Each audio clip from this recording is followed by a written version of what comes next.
Hello friends, hope you are doing well.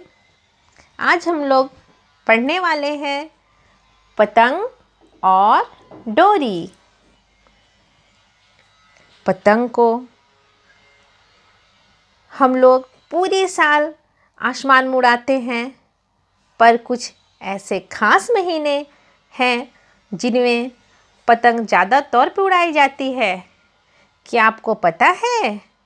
हमारे समाज में दो त्यौहार खास हैं जिनमें पतंग उड़ाना शुभ माना जाता है। वह त्यौहार कौन कौन सा है? हाँ, वह त्यौहार है 14 जनवरी, जिन्हें हम मकर संक्रांति के नाम से जानते हैं, और दूसरा त्यौहार है बसंत पंचमी। बसंत पंचमी जिस दिन हम सरस्वती पूजा मनाते हैं। पूरे साल पतंग तो हम उड़ाते ही हैं। बच्चे तो बहुत ज़्यादा ही मन लगाते हैं पतंग उड़ाने में, उनकी तो काफ़ी इच्छा होती है पतंग उड़ाने की। पर लेकिन ये दो खास ऐसे त्यौहार हैं जिनमें पतंग घर के बड़े भी, छोटे बच्चे भी, सारे लोग उड़ाते हैं। पतंग दोस्तों, पतंग एक आसमान में उड़ने वाला कागज़ का टुकड़ा ही नहीं, यह वह है जो ज़िंदगी जीने का ढंग सिखाती है।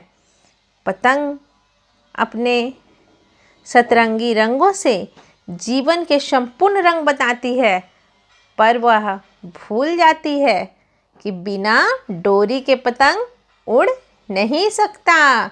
कभी भी बिना डोरी का पतंग उड़ते आपने देखा है? नहीं ना, कभी भी उड़ नहीं सकता। इसलिए कहा जाता है, क्या कहा जाता है? अगर आसमान की अनंत ऊंचाई तक उड़ना चाहते हैं तो अपने विश्वास, हौसले और सपरिवार रूपी डोरी के कारण ही आसमान में उड़ सकते हैं। चलिए दोस्तों, अब हम लोग पढ़ते हैं पतंग और डोरी।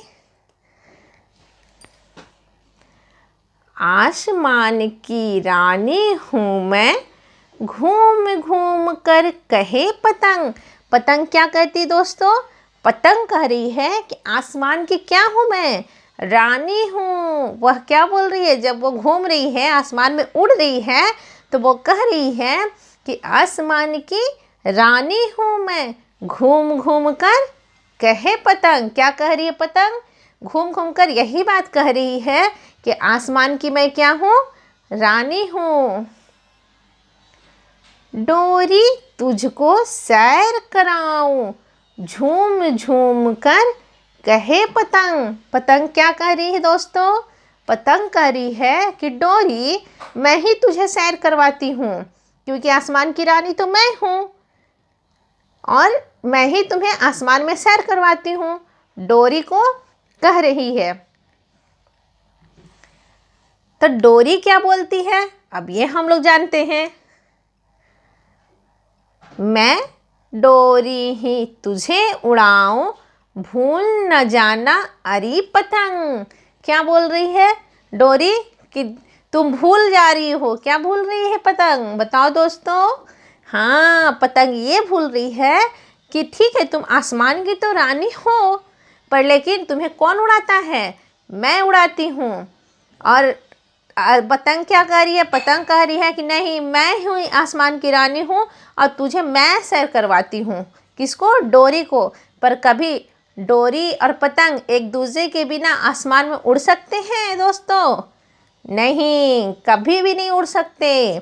तो वही कहता है कि आसमान की रानी हूँ। पतंग बोल रही है कि आसमान की मैं रानी हूँ और तुझे पतंग में क्या करवाती हूँ? सैर करवाती हूँ। पर डोरी क्या कह रही है कि मैं डोरी ही तुझे उड़ाऊं, भूल न जाना अरे पतंग। मैं ही डोरी तुम्हें आसमान में उड़ाती हूँ, अगर मैं नहीं उड़ाती तो तुम कभी भी उड़ नहीं सकती हो। बिन मेरे तू कब उड़ सकती, मत इतरा तू अरे पतंग।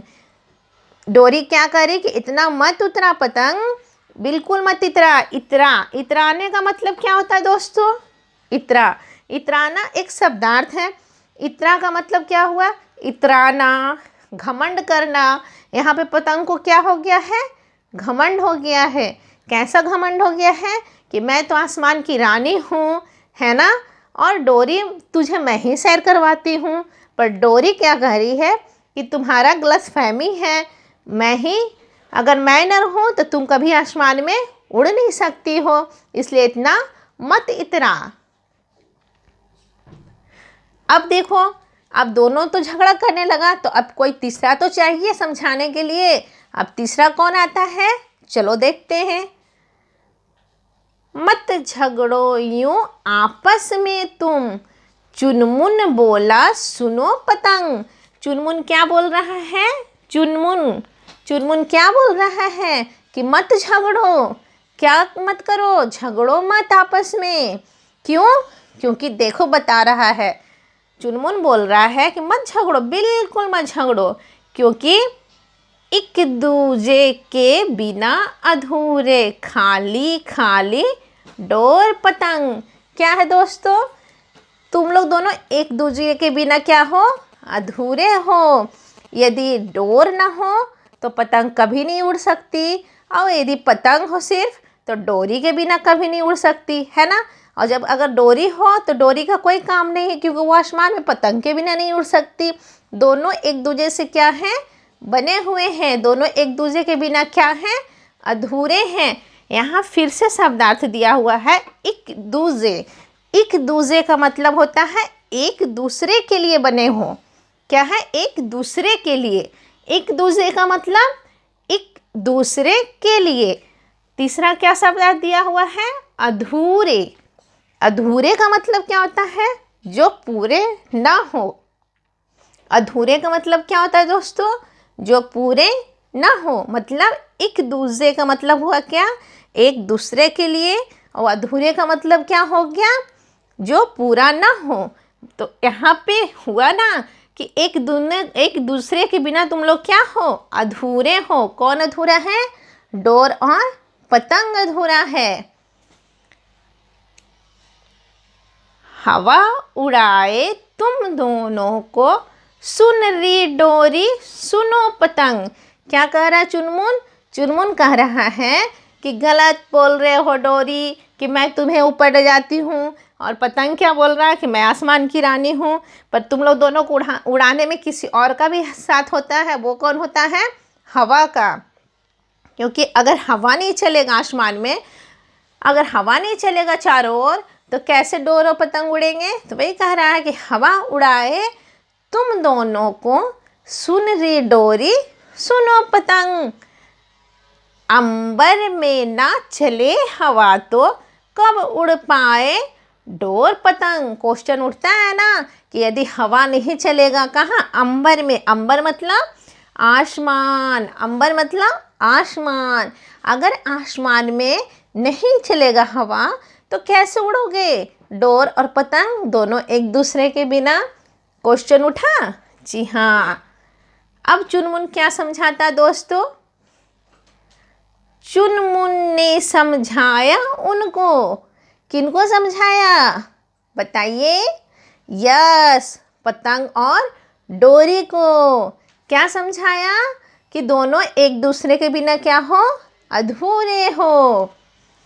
चुनमुन ने समझाया उनको, शर्माई तब बड़ी पतंग। तब कौन शर्मा गई? पतंग शर्मा गई। क्या समझाया? समझाया चुनमुन कि दोनों एक दूसरे के बिना क्या हो? अधूरे हो। यदि डोरी हो सिर्फ और पतंग ना हो तो कभी आसमान में डोरी सैर नहीं कर सकती, और यदि सिर्फ पतंग हो और यदि डोरी ना मिलेगा तो कभी पतंग आसमान में उड़ नहीं सकती। दोनों एक दूसरे के बिना क्या हो? अधूरे हो। जब ये बात चुनमुन समझाता है तो कौन शर्माता है? पतंग शर्माता है। और डोरी क्या करता है? चलो पढ़ते हैं। नजर झुका ली डोरी ने भी, छोड़ा झगड़ा बदला रंग। क्या हुआ? नजर, नजर क्या है? शब्दार्थ है। नजर का मतलब निगाह। नज़र का मतलब निगाह। क्या कर रहा है? नज़र झुका ली, मतलब अपना जो निगाह है वो नीचे की ओर झुका ली। कौन झुकाया? डोरी। नज़र झुका ली, डोरी ने भी छोड़ा झगड़ा, बदला रंग। दोनों ने क्या किया? एक दूसरे से रंग बदल लिया और क्या किया? दोनों फ्रेंड बन गए। इस कविता के कवित्री का नाम क्या है? डॉक्टर शकुंतला कलारा। मौखिक प्रश्न। ओके दोस्तों, बताइए एक दूसरे से कौन झगड़ रहे थे? यस, पतंग और डोरी। झगड़ा किसने निपटाया? झगड़ा चुनमुन ने निपटाया। राइट। पतंग क्यों शर्माई? जब चुनमुन ने समझाया कि दोनों एक दूसरे के बिना क्या हो? अधूरे हो। तब क्या होता है? पतंग शर्माती है। क्या होता है? पतंग शर्माती है। अब बताइए इस कविता से हमें क्या शिक्षा मिलती है? तो इस कविता से हमें यह शिक्षा मिलती है कि कभी भी हम कितनी भी ऊंचाई पे पहुंच जाएं, फिर भी अपने परिवार और दोस्तों की सहयोग को नहीं भूलना चाहिए। हमें खुद पर घमंड नहीं करना चाहिए। समझे? कभी भी खुद पे घमंड नहीं करना चाहिए, क्योंकि हम लोग एक दूसरे के बिना क्या हैं? अधूरे हैं। एक दूसरे के बिना क्या रह जाते हैं? अधूरे हैं। यदि हमें उड़ने का आसमान में शौक़ है, पतंग के जैसे लहराने का शौक़ है, तो उसके लिए हमें क्या करना होगा? अपने परिवार के सहयोग को याद रखना होगा और हमें अपने हौसलों को बुलंद करना होगा। तभी हम लोग आसमान में पतंग के जैसे उड़ सकते हैं। अभी मैंने बताया था कि पतंग क्या है दोस्तों? पतंग एक कागज़ का टुकड़ा ही नहीं है। वह क्या है? वह ज़िंदगी जीने का एक ऐसा ढंग सिखाती है, वह हमारे जीवन में एक सतरंगी रंग भरती है, जीवन को संपूर्ण रंग बताती है। वो यह सिखलाती है कि यदि हमें परिवार, अपने दोस्तों, गुरु, अगर इन लोगों को सहयोग मिल जाए और हमें सही रास्ता मिल जाए, तो हम पतंग के जैसे आसमान में क्या कर सकते हैं? उड़ सकते हैं। इसलिए कहा जाता है कि यदि हम आसमान में उड़ने लगेंगे तो कभी भी घमंड नहीं करना चाहिए। यदि आपको यह वीडियो पसंद आया हो तो इसे प्लीज़ मुझे कैसा लगा ये कमेंट बॉक्स में ज़रूर लिखें और मेरे चैनल को लाइक और सब्सक्राइब करें। Thank you.